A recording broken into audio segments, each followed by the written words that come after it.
భారీ వర్షాలకు ఆర్థిక రాజధాని అతలాకుతలమవుతోంది. ఎడతెరిపి లేకుండా కురుస్తున్న వర్షం కారణంగా జనజీవనం స్తంభించిపోయింది. ఈ మేరకు భారీ వర్షాల కారణంగా మృతి చెందిన వారి సంఖ్య మహారాష్ట్రలో 21కి చేరింది. ముంబైతో పాటు పరిసర ప్రాంతాలలో భారీ వర్షాలు కురుస్తున్నాయి. ఈ నేపథ్యంలో ప్రభుత్వ శాఖలు అప్రమత్తమయ్యాయి. ముంబై, థానే, పాల్ఘర్ కు అధికారులు రెడ్ అలర్ట్ ప్రకటించారు. ముంబైలోని అన్ని స్కూల్స్, కాలేజీలకు ప్రభుత్వం సెలవు ప్రకటించింది. ప్రజలు అవసరమైతే తప్ప బయటకు రావద్దని హెచ్చరికలు జారీ చేశారు. భారీ వర్షాలతో ముంబై మహానగరం నీట మునిగింది. వర్షాల కారణంగా విమాన రాకపోకలకు కూడా అంతరాయం ఏర్పడింది. విమానాలు, రైళ్లు రాకపోకలు ఆలస్యమవుతున్నాయి. ఈ మేరకు ఇప్పటికే ప్రయాణికులకు ఇండిగో అలర్టులు జారీ చేసింది. మరోవైపు ఎయిర్పోర్ట్ కు వచ్చే పలు మార్గాలు నీట మునిగి ట్రాఫిక్ జామ్ ఏర్పడింది. ఫలితంగా కార్యకలాపాల నిర్వహణలో ఆటంకాలు ఏర్పడి రాకపోకల్లో జాప్యం జరుగుతోంది.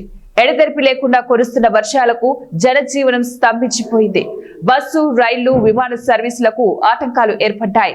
ప్రభుత్వ ఆఫీసులకు సెలవులు ప్రకటించారు. అత్యవసర ప్రభుత్వ సేవలు మాత్రమే అందుబాటులో ఉంటాయని పేర్కొంది.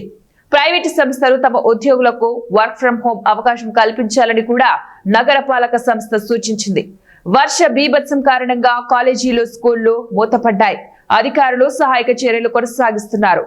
వరదల్లో చిక్కుకున్న వారిని కాపాడుతున్నారు. లోతట్టు ప్రాంతాల ప్రజలను పునరావాస కేంద్రాలకు తరలిస్తున్నారు. ప్రజలు ఎవరూ అవసరమైతే తప్ప బయటకు రావద్దని అధికారులు సూచిస్తున్నారు.